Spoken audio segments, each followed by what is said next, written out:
Hello everyone, welcome to my mini blog.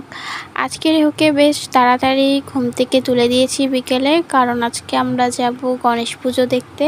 আর রিহু এখানে দুষ্টুমি করতে ব্যস্ত, ও একটু রেডি হতে চায় না, জোর করে রেডি করে দিয়েছি জন্য এখন কাঁদছে। তো এই তো বেরিয়ে পড়েছি আমরা পুজো দেখার উদ্দেশ্যে।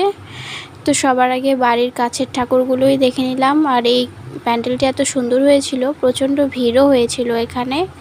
আর এখানে মনে হয় কোনো সিঙ্গার এসেছিল, সেজন্য এখানে গানও হচ্ছিল। এরপর গেলাম আরেকটি মন্দিরে।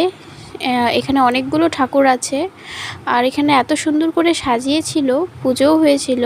আর গণেশ মূর্তিটা এত সুন্দর, আমার তো চোখই ফেরাতে পারছিলাম না। তারপর খিদেও পেয়ে গিয়েছিলাম একটি ছোট্ট রেস্টুরেন্টে।